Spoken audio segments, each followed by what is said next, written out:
Assalamualaikum warahmatullahi wabarakatuh. Salam sejahtera untuk kita semua. Baiklah, pada pertemuan kali ini kita akan coba sedikit membahas tentang metode Lagrange ya. Pengantar saja dulu. Jadi metode Lagrange ini itu digunakan untuk menentukan harga atau nilai maksimum atau minimum relatif dari suatu fungsi yang dibatasi oleh suatu kondisi ya. Jadi nanti ada fungsi tujuan, ada fungsi pembatas. Misal fungsi yang akan dicari maksimum atau minimum adalah fungsi f ya, f, x, y, z. Sedangkan fungsi kendala, hambatan, pembatas adalah ini, jadi ada melibatkan dua fungsi. Metode ini atau metode Lagrange ini digunakan untuk optimasi fungsi dengan kendala persamaan, bisa minimum atau memaksimumkan fungsi dengan kendala, anggaplah di sini G, X, Y, Z sama dengan K ya. K ini konstanta ya. Jadi kalau misalnya dia melibatkan tiga variabel X, Y, sama Z. Nah, langkah-langkahnya langkah-langkah optimasi fungsi dengan menggunakan metode Lagrange itu, yang pertama adalah selesaikan persamaan berikut. Ini untuk sementara ini anggaplah delta ya. Ini mirip delta ini simbolnya. Anggaplah ini nanti saya cross check nanti untuk baca ini simbol ini. Jadi anggaplah ini delta f x y z sama dengan lambda dikali delta dari fungsi g x y z, di mana g x y z itu sama dengan k, dengan lambda itu disebut pengali Lagrange ya.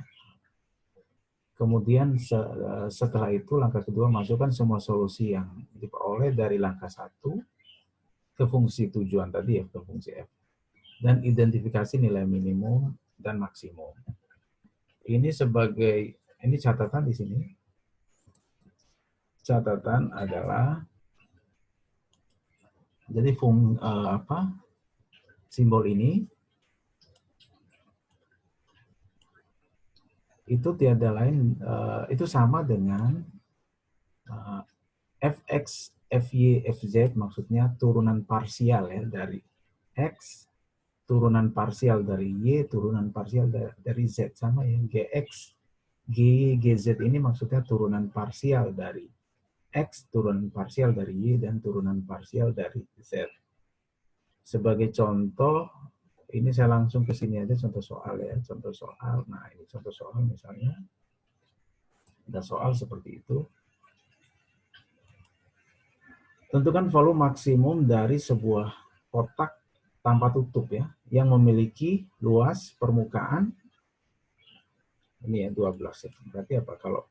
Kalau kita menggambarkan sebuah kotak, ini seperti ini kotaknya. Ini anggaplah ini kotak. Ini kira-kira seperti ini kotaknya.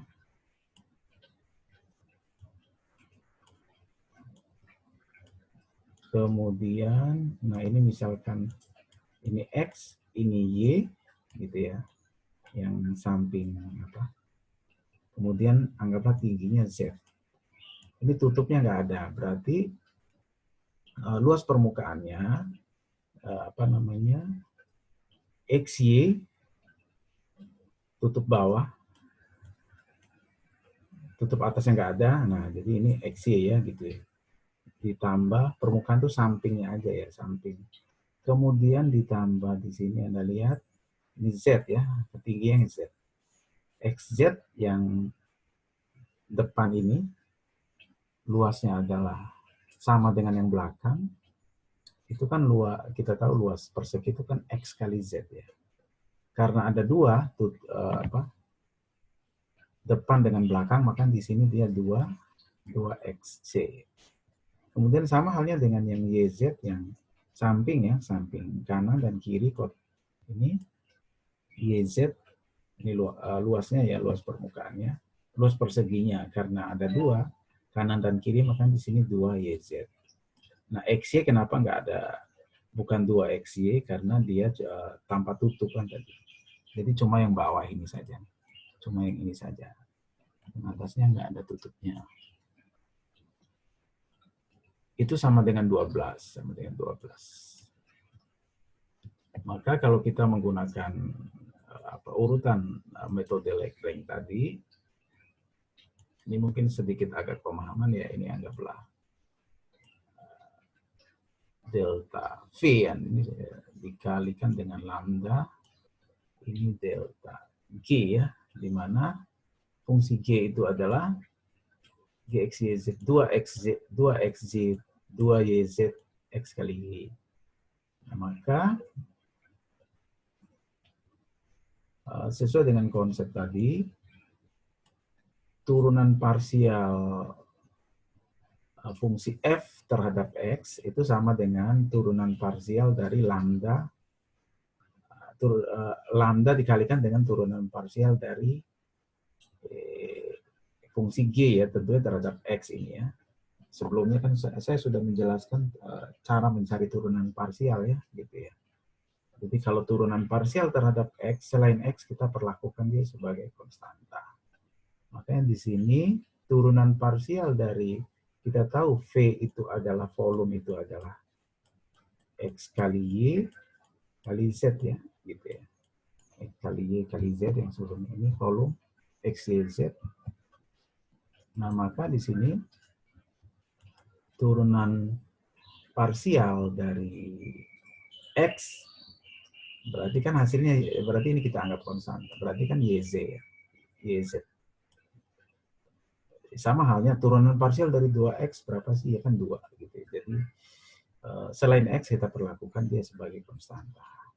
Begitu halnya turunan parsial dari fungsi G terhadap X, berarti kan apa namanya? Yang variabel X saja. Selain itu adalah apa namanya? Konstanta. Maka ini jadi 0. Ini jadi hasilnya adalah 2XZ, jadinya 2Z ya, turunannya. Kemudian ini 0, X-nya turunannya adalah Y. Dengan cara yang sama, turunan parsial dari fungsi V terhadap Y nanti itu adalah XZ. Begitu halnya dengan turunan parsial dari fungsi G terhadap Y itu adalah 2Z plus X, dan seterusnya ya. Ini persamaan pertama, ini kedua, ini ketiga. Kita tambahkan pembatas tadi, ini anggaplah ini persamaan keempat gitu ya. 2XZ plus 2YZ plus XY sama dengan 12, ini kita anggap persamaan keempat. Kemudian dengan mengalihkan persamaan pertama dengan X, karena kanan kirinya kita kalikan dengan X ya, prinsip keadilan ya. Jadi kalau yang kirinya kita kalikan dengan X, tentunya yang kanan juga kita kalikan dengan X ya. Jadi dia tidak merubah prinsip keadilan gitu ya. Jadi sehingga di sini jadinya berubah menjadi X, Y, Z, kita kalikan dengan X ya. Yang kanan juga kita kalikan dengan X, nanti dia berubah dengan lambda dikali ini ya, 2XZ plus XY.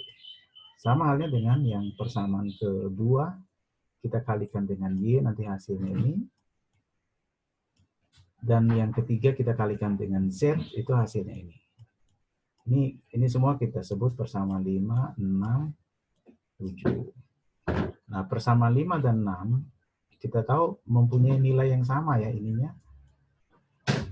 X, Y, Z kan gitu ya. Karena X, Y, sebelah kiri itu sama gitu ya. Sehingga kalau kita ambil 5 dan 6, kalau apa namanya, ini sama, berarti kan logikanya ininya juga sama. Yang sebelah kanannya juga kan sama. Makanya di sini kita ambil lambda 2XZ plus XY, yang ini seruas kanannya sama dengan lambda ini ya, 2YZ plus XY. Kemudian kita pindahkan ke ruas kiri yang ini ya. kita proses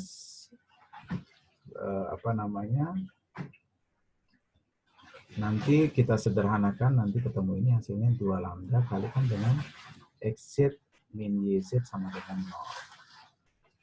Sehingga dari sini waktu kita belajar pefaktoran, ini lambdanya 0 atau xc min yz sama dengan 0. Nah, catatan, kalau seandainya lambdanya sama dengan 0, kalau seandainya lambdanya 0, ini tidak memenuhi. Karena persamaan pertama, yang ini maksudnya, persamaan pertama, kalau lambdanya 0, ini persamaan pertama,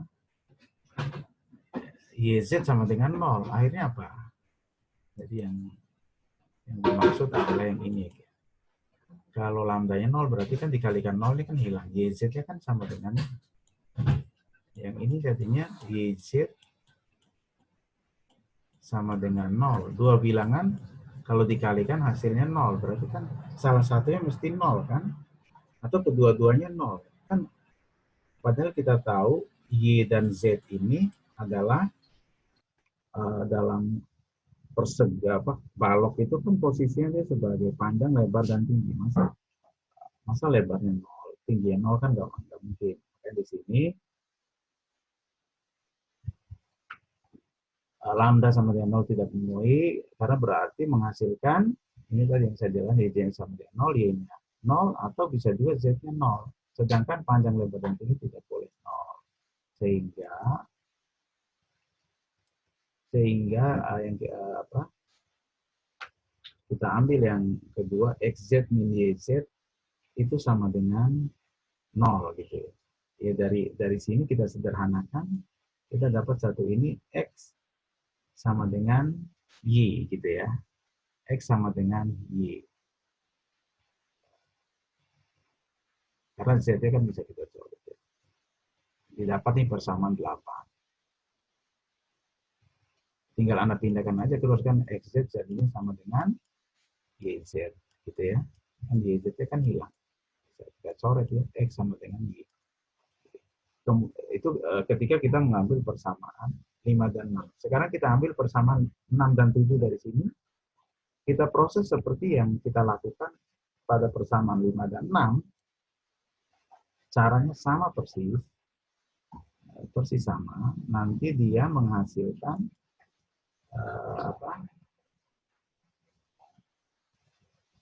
Y sama dengan 2Z gitu ya. Jadi sekali lagi menghasilkan dengan cara yang sama, kita bisa peroleh Y sama dengan 2Z gitu.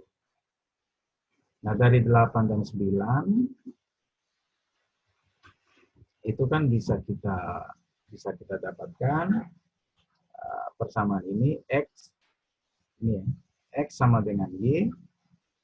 Nah, Y sendiri itu adalah 2Z gitu ya. Sehingga dari persamaan keempat, misalnya kita ambil salah satu persamaan keempat, yang persamaan yang kendala ya. Yang kendala yang tadi yang ini ya, gitu ya. Ambil, karena dari 1, 2, 3 kan kita satu dapat. Ini ya, hubungan X sama dengan Y sama dengan 2Z. Kita substitusikan ke persamaan yang keempat. Kita ambil pertama 2XZ, 2YZ, XY sama dengan 12. Ya. Kemudian X-nya kita ganti dengan 2Z ya, sesuai dengan Z Y juga kita ganti dengan 2Z. Ini dia menjadi 4Z kuadrat, ini menjadi 4Z sama. Ini kita ganti 2Z jadi 4Z kuadrat sama dengan 12. Jadinya 4, 4, 4, 12Z kuadrat sama dengan 12. Berarti Z-nya sama dengan 1. Kalau Z-nya sama dengan 1, dapat, karena X sama dengan 2Z, berarti dia 2 kali 1, 2. Y-nya juga berarti 2 kali Z, 2. Jadi Z-nya 1. Jadi volume maksimumnya adalah X, Y kali Z tadi ya, 2 kali 4 kali 1. Ketemu ini. Ketemu 4 cm kubik. Oke, mungkin itu saja untuk pertemuan kali ini. Mudah-mudahan ada manfaatnya. Saya akhiri. Assalamualaikum warahmatullahi wabarakatuh. Salam sejahtera untuk kita semua.